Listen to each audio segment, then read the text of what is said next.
Aloha.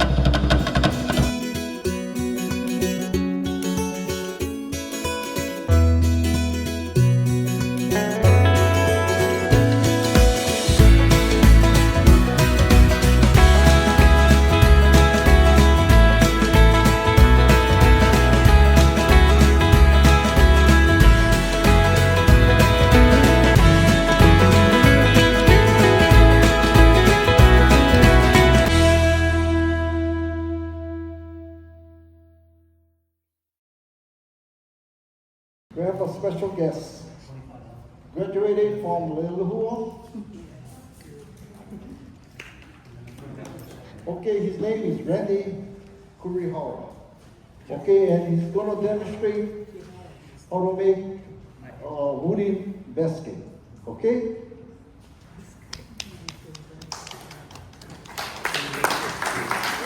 Good evening, everybody. My name is Randy Kurihara. Bernard asked me to make a presentation of talking how I make a wooden basket. I've been making baskets for a while. I'm calling this class as Linda's Orchid Wooden Basket Class 101 because if it wasn't for her, I wouldn't be in this orchid basket making. I don't like orchids, she likes it, so it's Linda's. All the ones that I make is for her.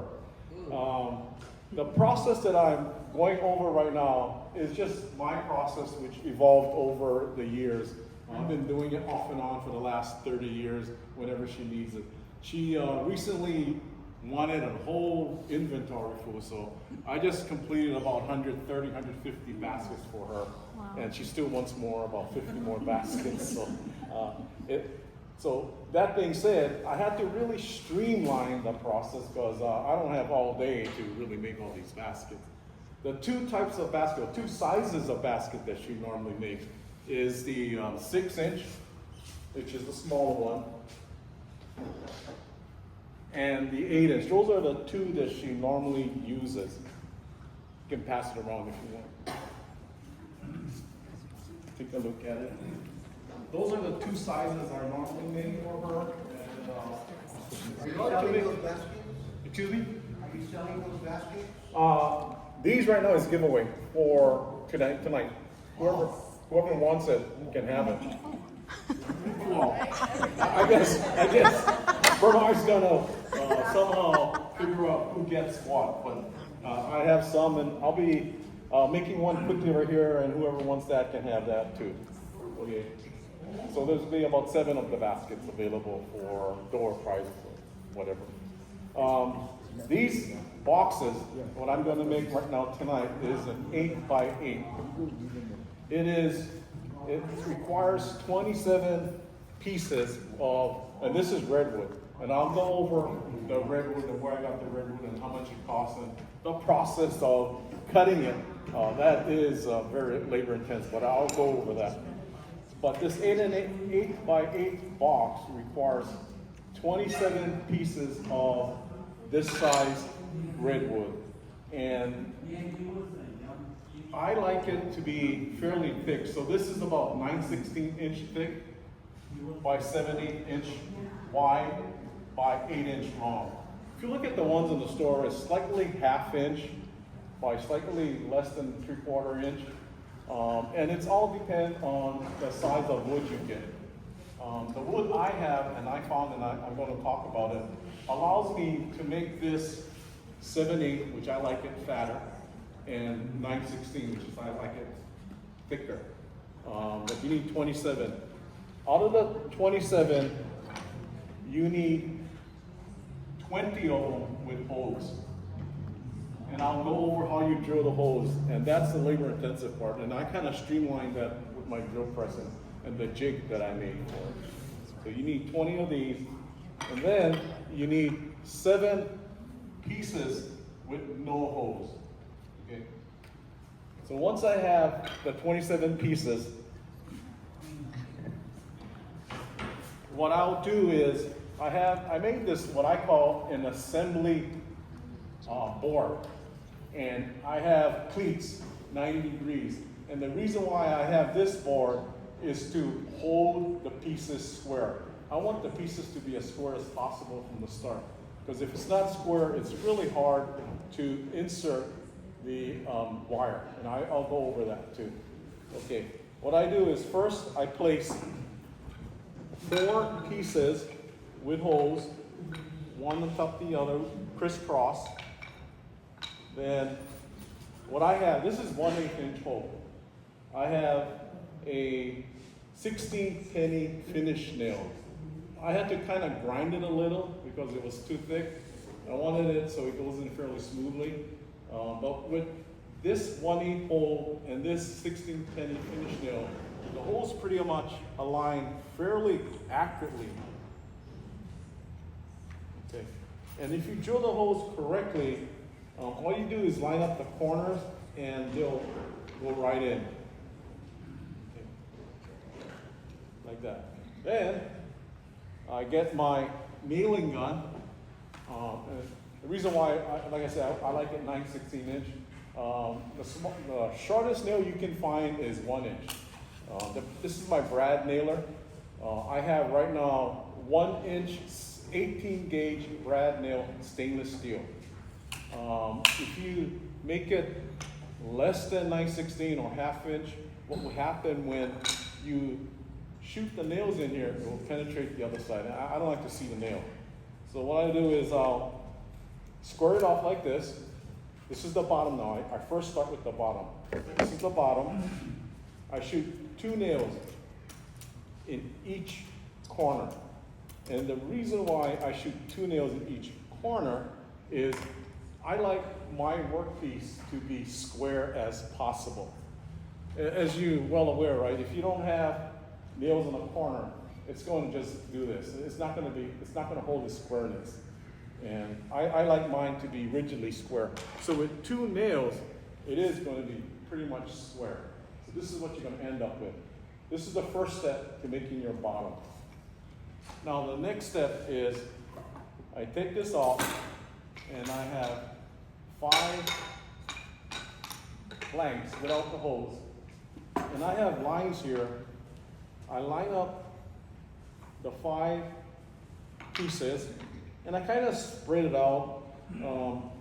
I was thinking about making a jig, but I tried making a jig for it, but depending on the accuracy of the cut, and you can't make it perfect, so it's going to be really hard. What you're going to find out is, if you make a jig that holds it exactly to the dimension you want, you're not going to be able to remove it, because it's going to be hard to remove. So I just eyeball it like this, just like this, eyeball it. Then I place this back on, okay?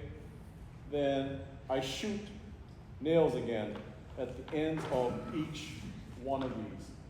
Then I flip it over, and I get another piece with holes, and then I put the nails in, and then I shoot it again.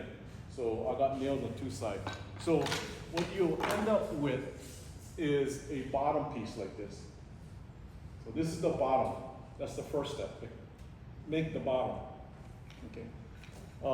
The next step is to make the top. The top is the same as the bottom, the first step where I made these squares. So I make one like this for the top.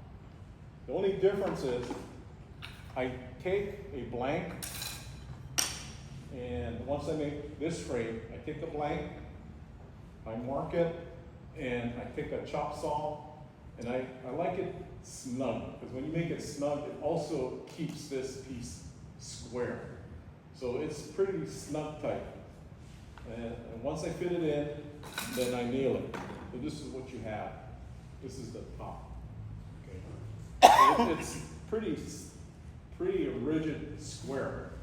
And that's the reason why I use the nails. I like it square and rigid. It doesn't move. I made before without it, and it does, if you put some pressure to it, it kind of loses its squareness. And I prefer not to have it like that. So I kind of used it before. I tried glue, and I also tried hand nails. Oh, the amount of nails I shoot, because when I make like 50 boxes, I shoot a couple thousand nails, and try to shoot a couple thousand nails with your hand. It's almost impossible. That's why I said it evolved. Okay, so now I got my bottom, I got my top, then I have 4, 6, 8, 10. Yeah, I got it all. So like I mentioned, you need sides, I stack up with 10 pieces with holes. And all I do is just eyeball it like that, and I put it crisscross, I mean alternating. I put 10, and you don't really have to be exact, just as long as it's pretty much aligned in the corner like that. Then after the 10th piece goes on, I get the top assembly and I place it on top. Now, this is the part where if you had a drill press and a jig, and I'll show you the jig later, drilling the hole in the exact spot in each one is critical. It's critical. If not, they won't line up. But if you do it the way I have it, even if it's off like that, all you do is insert, I work at one corner, insert the wire from the top and just work your way down. As long as you line the corners up, since the holes are drilled pretty straight, they would slide pretty much right in, just like that. Just gotta work it.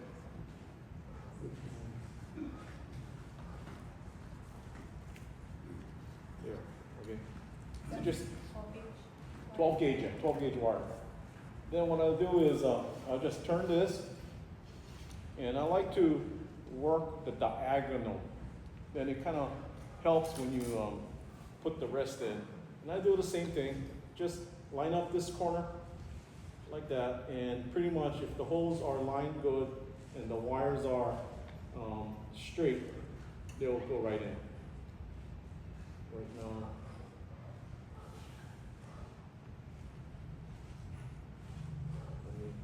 There we go. Okay. Yeah. Then I'll work this side. Do the same thing. Insert the wire.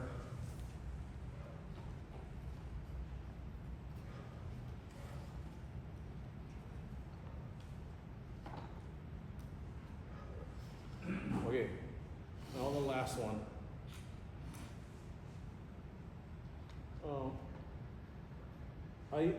I tried before and it was faster, but it was kind of sloppy.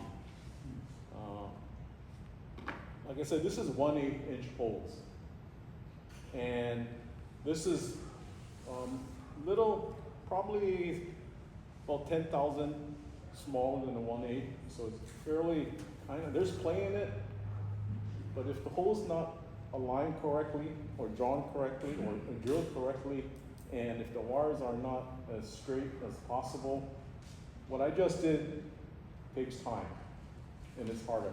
The easy way out is I used to drill 3 16-inch holes for this, but the problem would be this would not be quite even. You know, it's going to be kind of staggered, too much staggered, and I don't like that. The next step is I just push the wires right through, and I normally give it a tap on each corner, and the reason is whatever gap of plate is in here, I want it as tight as possible. Then I get my plier, I get the top, and I get as close as to the bottom as possible, and I just bend it over like that. On all 4 sides, 4 corners, just bend it over. Bend it over. Let's bend it over. Okay. Then I just tap it again. And then you have a box, and it's fairly rigid. It is really rigid, and that's what I like about it.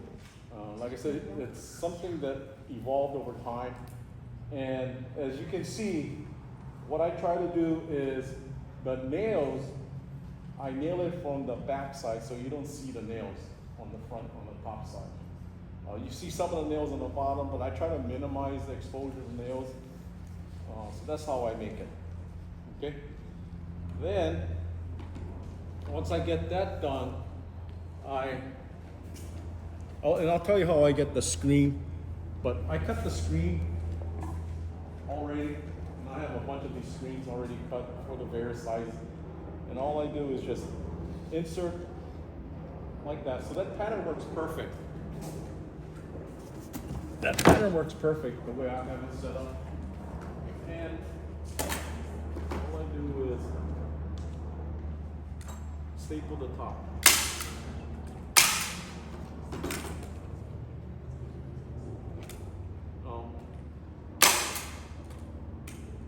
When I make mine, I try to rush, and don't rush.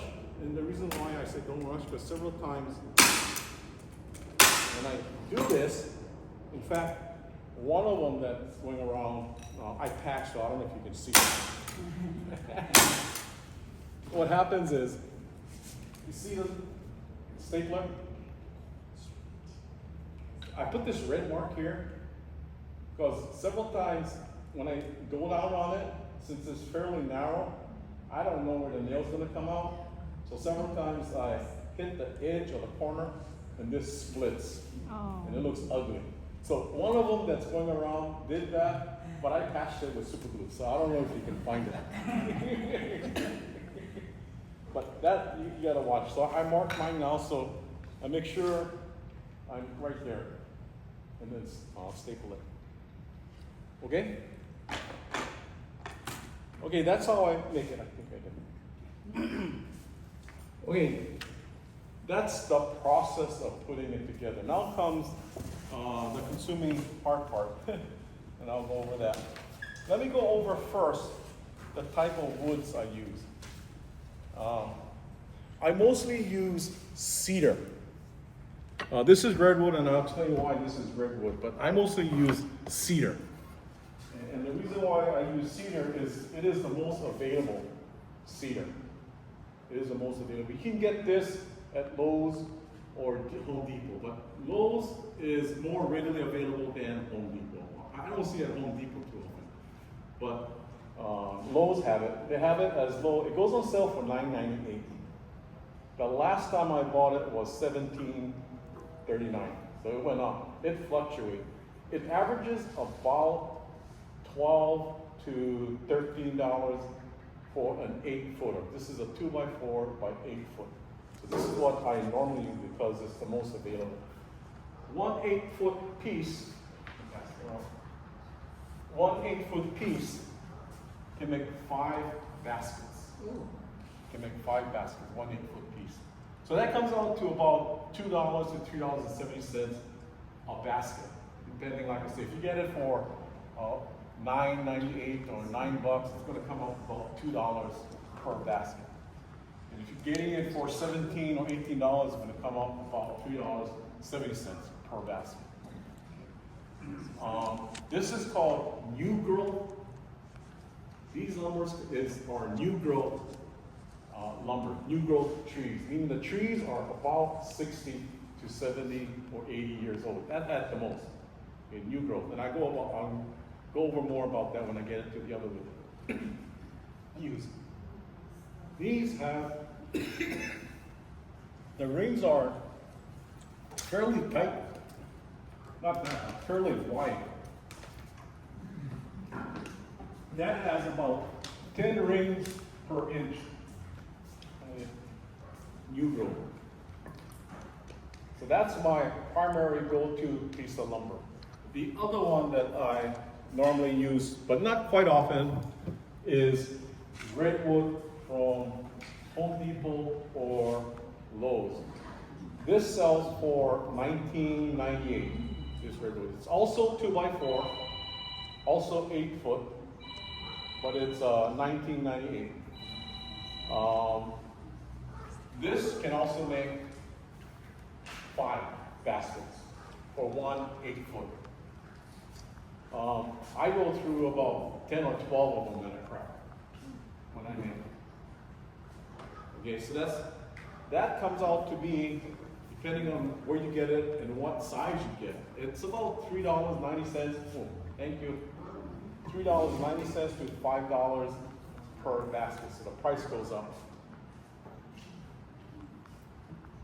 That too it has about 6 rings. That one has about 6 rings per inch.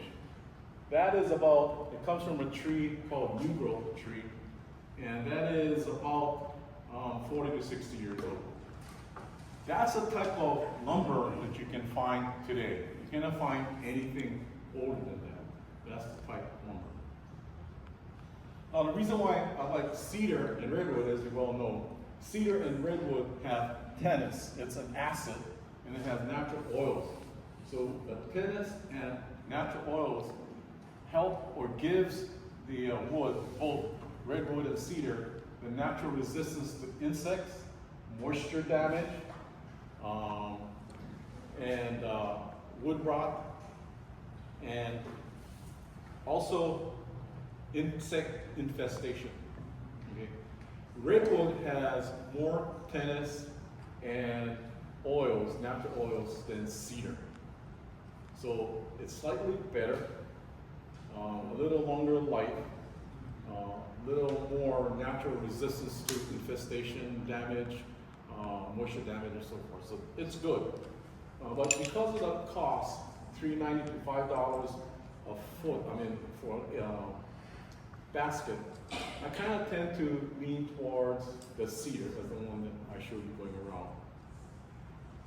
Been doing that until recently. Just so happened, every so often I go to Reuse Hawaii to check their redwood supply. And when I go there, there's always some redwood, but it's the new growth redwood. It's better than that, but it's new growth redwood. And the dimensions are less than 3/4. So for me to use it, since it's painted, and I don't like the paint, if I remove the paint and mill it to the size I want, I'm going to get probably about, instead of 3/4, 7/8 is what I like. 3/4 is okay. I would get about 12, not 11/16 of an inch, or 5/8 of an inch. I think that's too narrow. I don't like this being 5/8. I want this at the most 3/4. This dimension would, if you had to mill it, would come down to about 7/16. And I don't like that too, because it's too thin. So I had bought only a couple times, but last month I went there, and it just so happened I found redwood that I really liked. And I got this from Reuse Hawaii. This is called old growth redwood. If you look at it and you count, which I did, you can see the ice pick. The ice pick.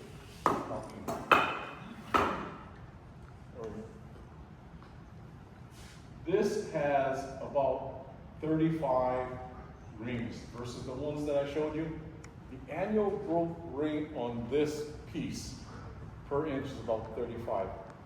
I counted all the rings.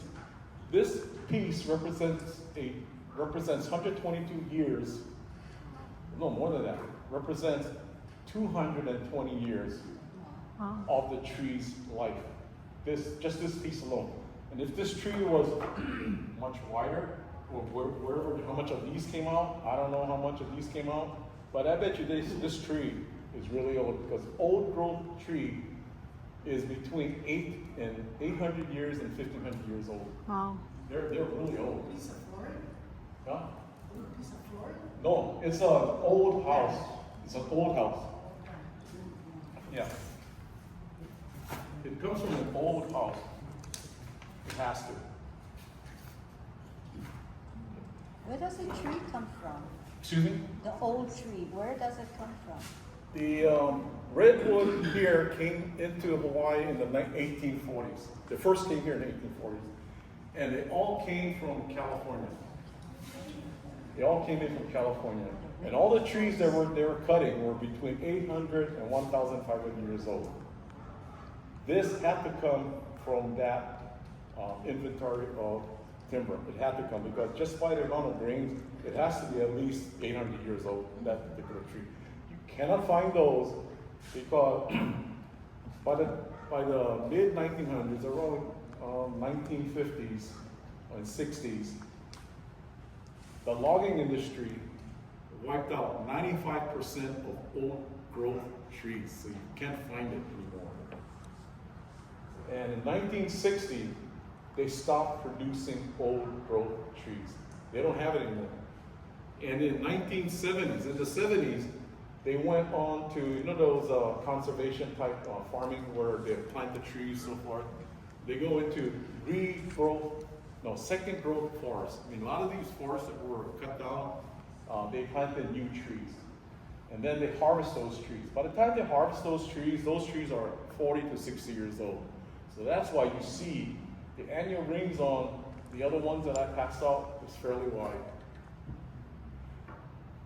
The old growth trees, like I said, redwood is better than cedar.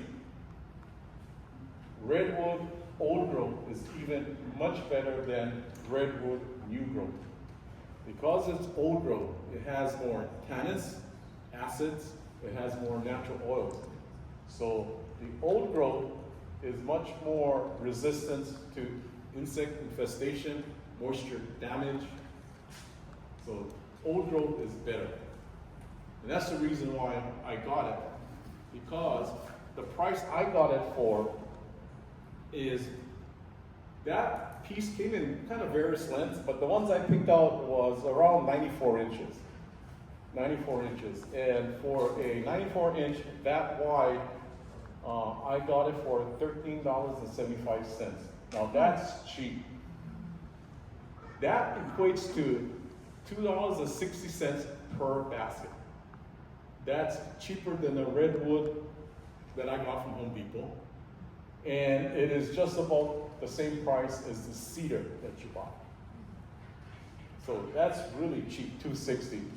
If you want a fairly good redwood and you want to buy it, it's going to cost you more than that. It's going to be like $6 a basket. So it does cost. Okay. Any questions about the redwood? You know those old houses where they have redwood fencing? Yeah. You don't use any of those wood? They have, I just finished making some baskets with fencing that I got from somebody else.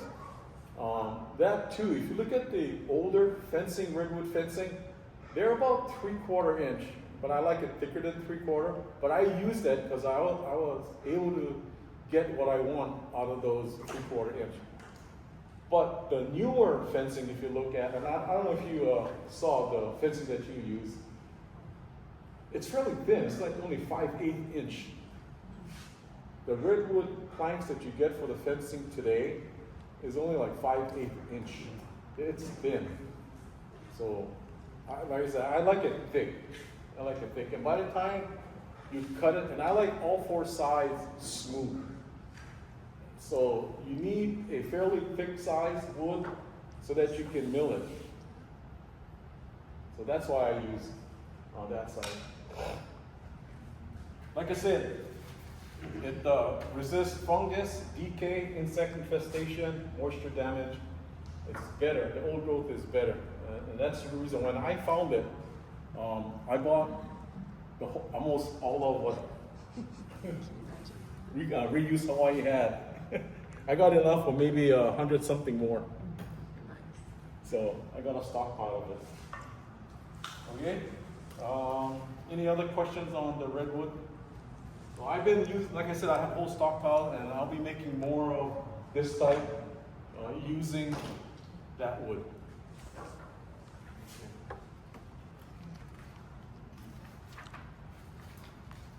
Okay, let me go over the cutting.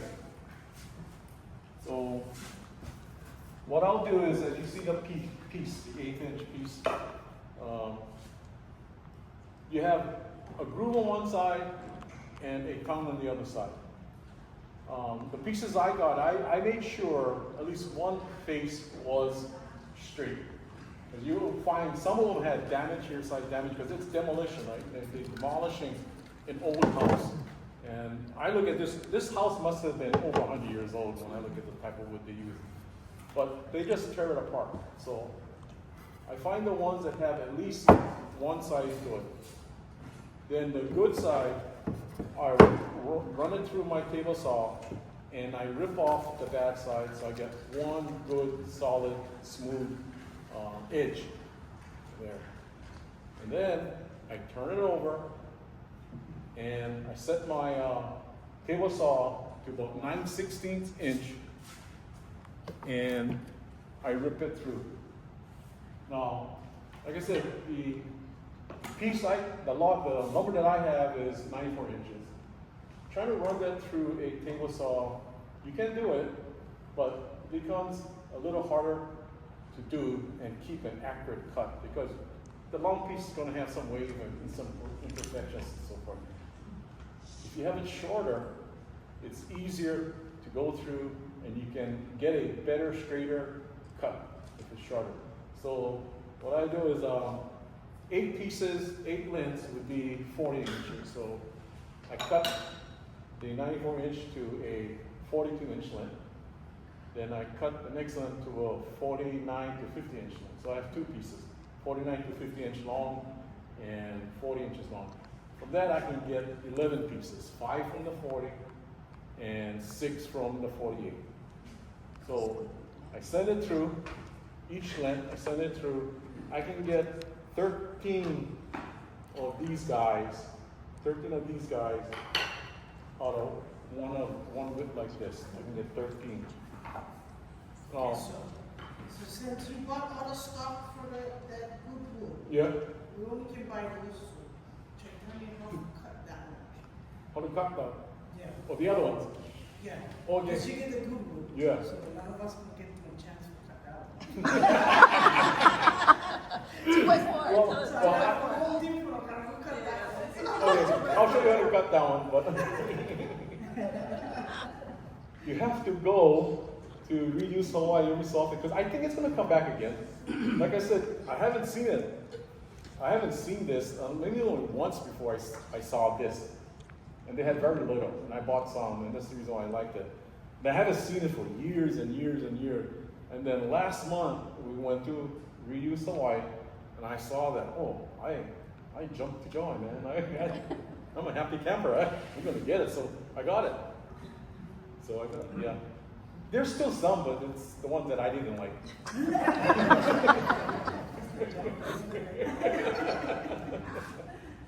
So now I have these strip. It's painted on both sides. What I'll do is set my table saw. This is 1 1/16 inch. 1 1/16 inch. I'll set my table saw to 1 inch. Then I'll send this piece right through, and then I'll get this, where you have just one side painted now and the other side smooth. The next step is I set my saw to 7/8 inch, and I set it through one more time, and then you have this piece where both sides paint is gone. So it looks brand new. It's like a brand new piece of wood. And this is what I use. And then I take the 42 inch and the 40 inch and the 42 inch, and I send it through my chop saw. And I have a stop in my chop saw to the exact length I want, 8 inches. And I stack 6 inch at a time. 6 of these pieces at a time, and I just chop it down. And that's how I get these guys. Okay, that's how I get these guys. After I get this, I have this jig, which I made. Like I said, the hole's gotta be as accurate as possible. So the way I made it is, I center the drill on the drill press so that it's centered here, and I clamp it down. So every time I put a piece in, I drill it, turn it around, I drill it, and since this dimension is exact, the length is exact, and the dimension from the hole to the end is exact, and the hole to the end is exact, when you start stacking like this, the nails will be inserted easily. So that's not a problem. So this is what I use. And I have probably about 10 of these. And the reason why, like I said, it evolved over time, and I use different woods. So some woods, this wouldn't fit. So I have some space, probably about 3/4, some space about 11/16, some space a little greater. So I have several of these. Okay, so that's how I cut the pieces. I drill the holes. Now the next step is putting it together, which I just went, is bending the wire.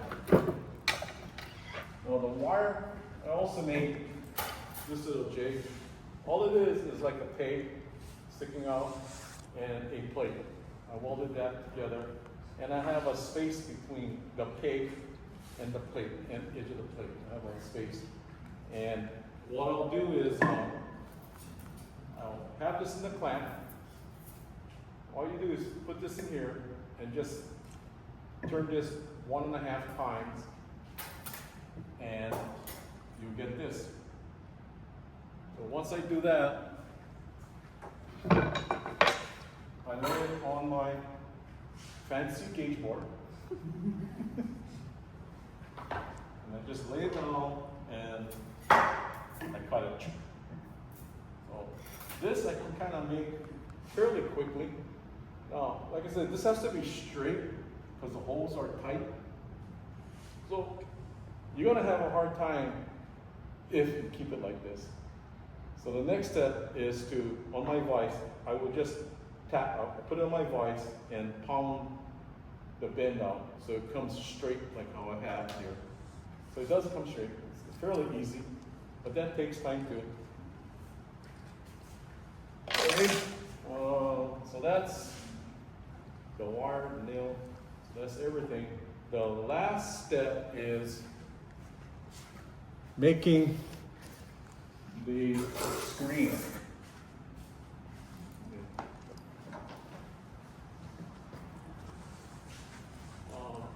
What I have is a 4-foot roll of screen. This is 4 feet, and it's about a 100-foot roll. I'll lay out on my cutting table the screen, and I'll cut it to a length that's equal to this. This is another pattern that I made. It's a template that I made. So this length, or this width of this screen is this width. So I'll lay it on and cut it, and depending on how much screens I need, I may cut 6, 7, or 10 of these guys. And I'll stack one on the other, and on the table, I would just put it on the table, like so, line it up, and with the utility knife, just cut it, and you get what I showed you that I stapled in that. That's how I make that in the stapler. So that's it. That's how much. Now, kind of note, all this takes about, all the cutting from raw material to this finished product. I got it down to 21 minutes. Wow. A basket. Now, if you want to make this a business, you better charge yourself minimum pay. because if this is $5, right? And then minimum pay, what is it? Say $18, and I do 20 minutes on this. It means I can charge only $6 per basket plus material. So I just do it because my wife needs it. Okay, that's all I have. Any questions?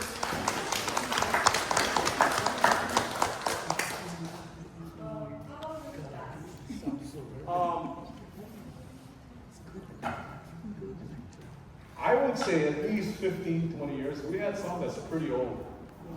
Like I said, some I made a while back. The nails corroded out before the wood. So they last pretty long. So I'm hoping with the stainless steel nails, it would last. How long is the length of wire you use for these baskets? Excuse me? The length of wire that you're using? Oh, it all depends on this, the stack up height. Like this stack up height I measured it, and I give about an inch. So I have a template here. So it's, for this particular one, it's 6 3/8 inch. So all I do is throw it around, measure it, and just cut it. So it's fairly quick, really quick. Where do you get the wire? You can get it online. It's cheaper online. They come in 100-foot rolls. They come in 250-foot, and they're about $15 for a 50-foot roll. What is it called? What kind of wire? It's a 12 gauge, I guess you would call it fencing wire or utility wire, but they use this for fencing. I see that in City Mill also. Yeah, City Mill has it too. Lowe's has it. Yeah.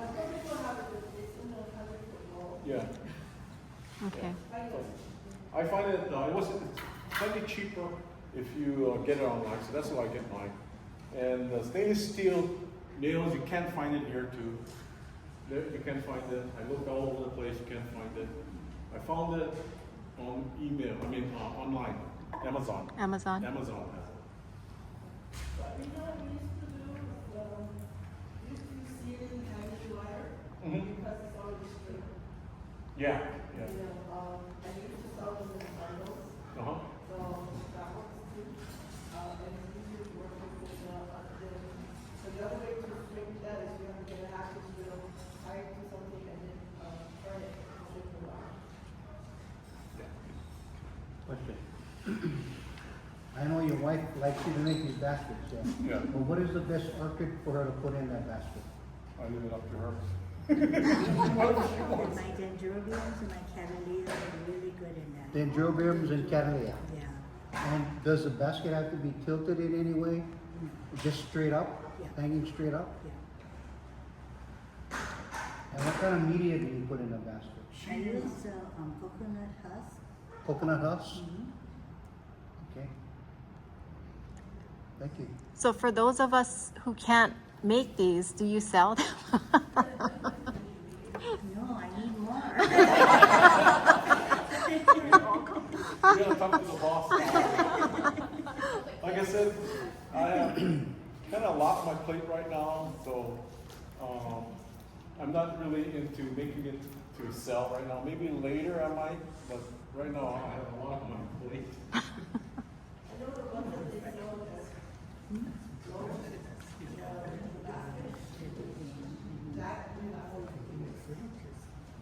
Yeah. It's like the ones I made a long time ago, it lasted to me 15, 20 years. It lasts a long time. And also, which I have also tried, but I'm not too sure if you guys want to try it. I went exotic. I made a couple baskets out of sapele. Sapele is a mahogany wood from, I forget, Africa. Sapele, and you can get it at Pacific American Lumber. Get it there. I was able to get it for the price of it. Costed me $6.52 to make one sapele basket. Then I went another step. I tried teak. It just so happened I went Pacific Pacific Lumber again. And they had a job that was selling teak to some contractor.